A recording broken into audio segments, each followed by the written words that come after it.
సదాశివపేట పట్టణ అభివృద్ధికి ఎమ్మెల్యే చింతా ప్రభాకర్ కృషి చేస్తున్నారని బీఆర్ఎస్ పట్టణ అధ్యక్షుడు చీల మల్లన్న, మాజీ municipal chairperson Aparna Shivaraj party, మాజీ మున్సిపల్ వైస్ చైర్మన్ చింతా గోపాల్లు పేర్కొన్నారు.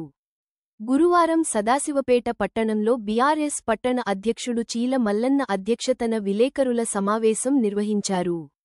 ఈ సందర్భంగా వారు మాట్లాడుతూ సదాశివపేట పట్టణ అభివృద్ధి కోసం టీయూఎఫ్ఐడిసి నిధుల ద్వారా 10 కోట్ల పనులకు ఈ నెల 7వ తేదీన టెండర్ కాల్ పిలవడాన్ని స్వాగతిస్తున్నామన్నారు. గత బీఆర్ఎస్ ప్రభుత్వం హయాంలో ప్రస్తుత ఎమ్మెల్యే చింతా ప్రభాకర్, మాజీ మంత్రి హరీష్ రావు సహాయ సహకారాలతో సదాశివపేట పట్టణ అభివృద్ధికి 25 కోట్లు మంజూరు చేయగా, అందులో 324 పనులకు గాను 208 పనులకు 13 కోట్లు మాత్రమే మంజూరు చేశారు. వాటిని కాంగ్రెస్ ప్రభుత్వం అధికారంలోకి రాగానే రద్దు చేసిందని అన్నారు. కాంగ్రెస్ ప్రభుత్వం పక్షపాత ధోరణి అవలంబించి పట్టణ అభివృద్ధికి అడ్డుపడిందని తెలిపారు. గత బీఆర్ఎస్ ప్రభుత్వంలో మంజూరైన నిధులతోనే ప్రస్తుతం పట్టణంలో అభివృద్ధి పనులు కొనసాగుతున్నాయని, కాంగ్రెస్ ప్రభుత్వం ఏర్పడి 2 సంవత్సరాల కావస్తున్న పట్టణాభివృద్ధికి ₹1 నిధులు కూడా మంజూరు చేయలేదని తెలిపారు. పట్టణ అభివృద్ధిలో భాగంగా ఇండోర్ స్టేడియం, స్విమ్మింగ్ పూల్, పాత మున్సిపల్ స్థలంలో షాపింగ్ కాంప్లెక్స్, సిద్ధాపూర్ గౌని నుండి ఆత్మకూర్ బేస్ వరకు సిసి రోడ్, పోలీస్ స్టేషన్ ఎదురుగా మున్సిపల్ స్థలంలో కాంప్లెక్స్ నిర్మాణం పనులకు టెండర్స్లో ఆహ్వానించడం జరిగిందని తెలిపారు. త్వరగా పనులు పూర్తి చేయాలని కోరారు. ఈ కార్యక్రమంలో తాజా మాజీ మున్సిపల్ చైర్పర్సన్ అపర్ణ శివరాజ్ పాటిల్, తాజా మాజీ మున్సిపల్ వైస్ చైర్మన్ చింతా గోపాల్, తాజా మాజీ మున్సిపల్ కౌన్సిలర్ ఇంద్రమోహన్ గౌడ్, చౌదరి ప్రకాష్, మాజీ మున్సిపల్ కో ఆప్షన్ సభ్యుడు కోడూరు అంజయ్య, బీఆర్ఎస్ నాయకులు ముద్ద నాగనాథ్, అక్బర్ హుస్సేన్, ఖమీల్, నాసిర్, నాగుల విజయ్, దిడిగే నాగేష్, వాదోని చంద్రశేఖర్, జబ్బర్, బరాడి శివ, పని కృష్ణ, ఆయూబ్ నాయకులు పాల్గొన్నారు. అభివృద్ధి కోసం సదాశివపేట స్థానిక శాసనసభ్యులు అన్న చింతా ప్రభాకర్ గారి యొక్క కృషితో, హరీశ్వరరావు గారి ఆశీస్సులతో సదాశివపేట పట్టణానికి టీయూఎఫ్ఐడిసి నిధులు 18,50,00,000 రూపాయలు గత ప్రభుత్వంలో కూడా మంజూరు చేయడం జరిగింది. మరి ఆ ప్రభుత్వంలో కూడా మంజూరు చేసినటువంటి ప్రతిపాదనలన్నీ కూడా నేటి వరకు పెట్టడానికి అవసరమైనటువంటి ప్రయోజనం కోసం ప్రయత్నించి మంజూరు చేసినటువంటి చింతా ప్రభాకరణ గారి యొక్క కృషితో టీయూఎఫ్ఐడిసి నిధుల ద్వారా ప్రధానమైనటువంటి సదాశివపేట పట్టణంలో మార్కండేయ పాఠశాల దగ్గర మల్టీపర్పస్ హౌస్ నిర్మాణం కోసము ₹1 కోటి మంజూరు చేయడం జరిగింది. దాని టెండర్ కూడా పిలవడం జరుగుతుంది.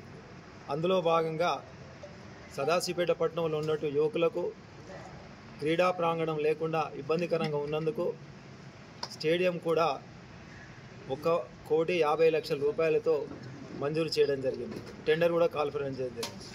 మరి అందులో భాగంగా పాత మున్సిపాలిటీ కార్యాలయాన్ని ఆధునీకరించడానికి, కాంప్లెక్స్ భవనం నిర్మాణం చేయడానికి ₹1 కోటి, మరి మురికి కాలువ నిర్మాణం కోసము ₹1,40,00,000 మంజూరు చేయడం జరిగింది.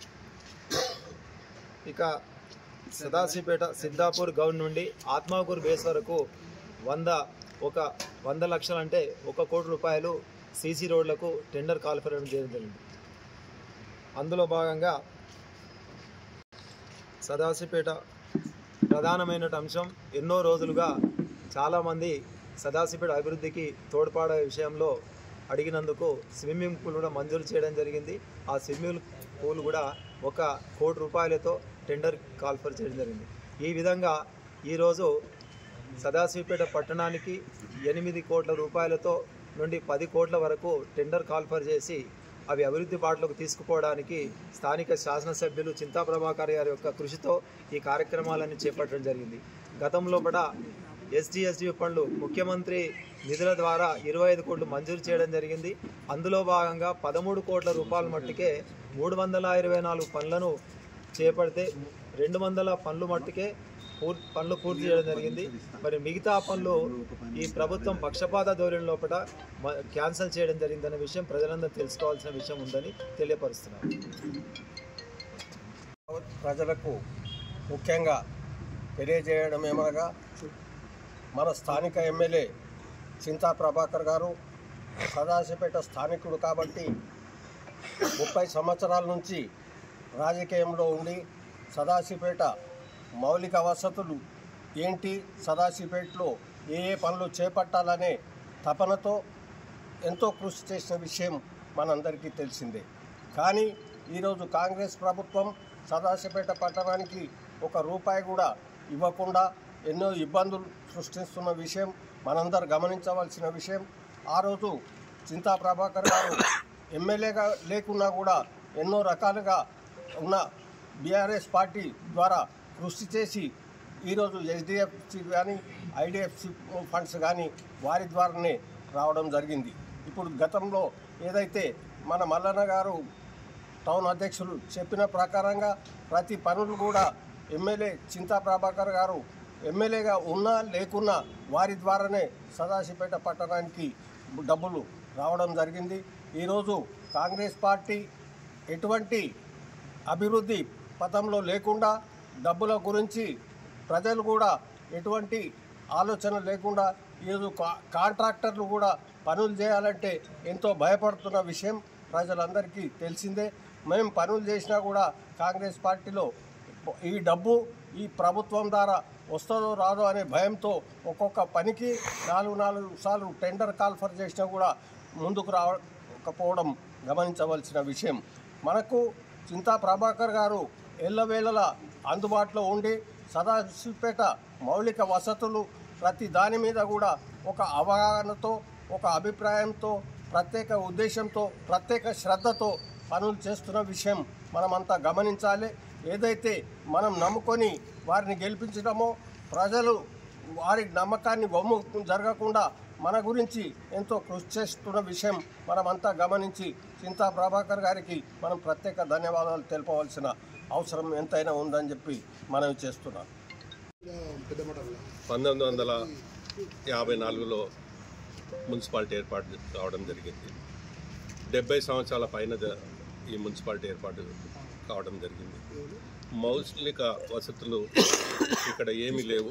ఎంతోమంది నాయకులు ఎమ్మెల్యేలు ఏర్పడ్డారు, ఎమ్మెల్యేలు చేయడం జరిగింది. ఇక్కడ ఇలాంటి అభివృద్ధి జరగలేదు. గత టీఆర్ఎస్ ప్రభుత్వంలో 10 సంవత్సరాలు చింతా ప్రభాకర్ గారు ఎన్నో కోట్ల రూపాయల నిధులు తీసుకొచ్చి సదాశివపేట పట్టణాన్ని అభివృద్ధి చేయడం జరిగింది. మరి నేషనల్ హైవే పైన ఉన్న ఇక్కడ ఎలాంటి అభివృద్ధి జరగలేదు కాబట్టి ప్రభాకర్ అన్న ఈరోజు ఒక స్టేడియంను, ఒక స్విమ్మింగ్ పూల్ను, మరి ఎన్నో మౌలిక వసతులు తీసుకురావడం సదాశివపేట పట్టణ ప్రజల తరఫున ఆయనకు ధన్యవాదాలు తెలియపరుస్తున్నా. ఎప్పుడూ నిరంతరం ప్రజల నుండి మన చింతా ప్రభాకర్ గారు ఎన్నో వర్కులు తేవడం, ఈ సదాశివపేట పట్టణాన్ని అభివృద్ధి చేసిండని చెప్పి ప్రతి వార్డులో చెప్పుకుంటారు. కాంగ్రెస్ నాయకులు ఎలాంటి అభివృద్ధి జరగలేదు. 2 సంవత్సరాలు అయింది ఈ రోజు వరకు.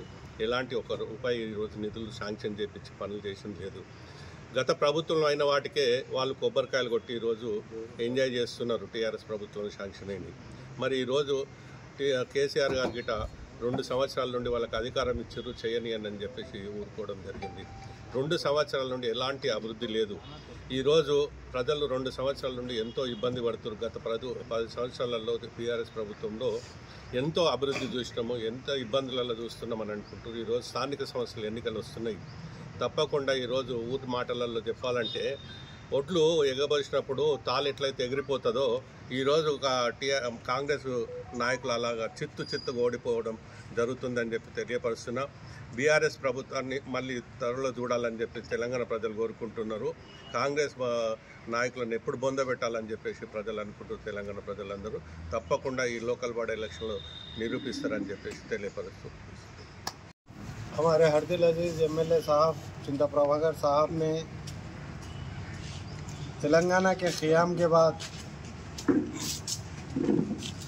जो 10 साल जो बीआरएस हुकूमत की जानिब से हुक्मरानी की गई थी, उसके अंदर जैसा कि सदाशिवपेट के ताल्लुक़ से जितने भी आज़ादी के बाद से एक बहुत बड़े अरसे तक कांग्रेस हुकूमत इक़्तिदार में रही, लेकिन सदाशिवपेट संगारेड्डी कॉन्स्टिट्यूंसी के अंदर इस तरीके से नज़रअंदाज किया गया था कि बुनियादी सहूलतें जो कुछ भी है किसी ने भी उसकी तरफ तवज्जो नहीं दी थी। इस 10 साल दौर में गवर्नमेंट हॉस्पिटल हो, बस स्टैंड हो, रोड्स हो और पानी का मसला, करंट का मसला जो हमारी बीआरएस गवर्नमेंट की जानिब से अब तमाम रियासती तौर पर जो फलाही इक़दाम किए गए थे वो तो आवाम के सामने एक यादगार के तौर पर क़ायम है।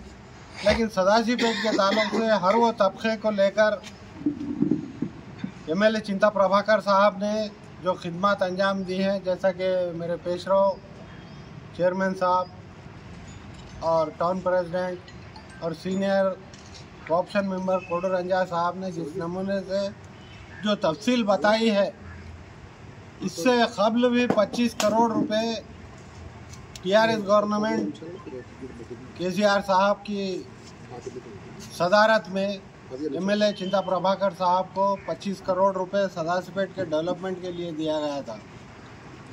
लेकिन बदकिस्मती से कुछ काम नहीं हुए थे, कुछ काम हो गए थे। उतने में इंतखाबात आने के बाद जो कुछ भी सैंक्शंस थे, मंजूरियां थे, यहाँ तक के टेंडर्स कॉल किए गए थे, रेजुलेशंस किया गया था म्यूनसिपाल्टी के तहत, सब कुछ होने के बावजूद ये गवर्नमेंट जो सो एक बदकिस्मती समझिए हमारे तेलंगाना के लिए जो इक़दाम कर रहे हैं, बिल्कुल बीआरएस गवर्नमेंट में जो काम हुए हैं, जैसा कि हमारे पेशरो बता रहे थे यहाँ पे कि हमिज करे, हमिज लाए, वो गवर्नमेंट कुछ भी नहीं करी। लेकिन आवाम बेहतरीन तरीके से जवाब देने के लिए अब लोकल बॉडी इंतखाबात है, इंशाल्लाह 2-2.5 साल में असेंबली इलेक्शंस होंगे। कांग्रेस जो सो ये झूठे वादे 5 లక్షల వర్కులు ఫర్ టెండర్ నోటీస్ వేయడం జరిగింది। ఆ వేసిన సందర్భంగా మరి ప్రెస్ మీట్ పెట్టినాం। మరి ప్రెస్ మీట్కు వచ్చిన మరి పెద్దలు చీల మల్లన్న గారు, మరి మున్సిపల్ చైర్పర్సన్ శివరాజ్ పాటిల్ గారు, అందరికీ నమస్కారాలు తెలియజేస్తూ, గత ప్రభుత్వం మరి చింతా ప్రభాకర్ అన్న ఎమ్మెల్యే గారు, ఇప్పుడున్న ఎమ్మెల్యే గారు సహాయ సహకారాలతో, మరి హరీశాన సహాయ సహకారాలతో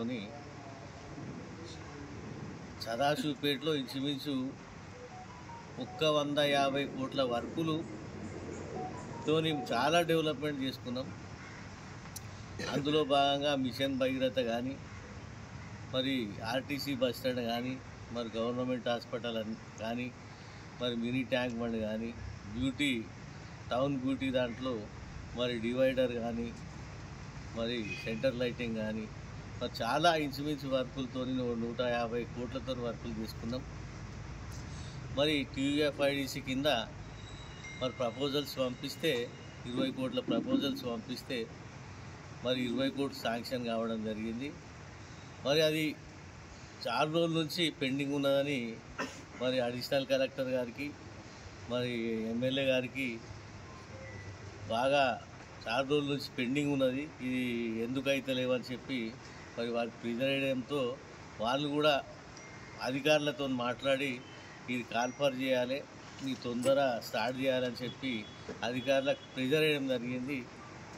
ఆ ప్రెజర్ వేయడంతో మరి ఇప్పుడు 7 వర్కులు మరి 7వ తారీఖున ఈ ప్రొక్యూర్మెంట్ కింద మరి టెండర్ నోటీసు వేసిండ్రు।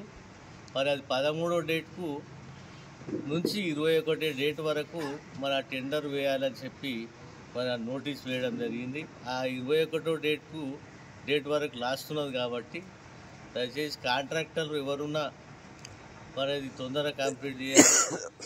మరి అది వర్కులు కూడా మరి ఎమ్మెల్యే సహాయ సహకారాలతో, మరి హరీశాన సహాయ సహకారాలతో మరి గత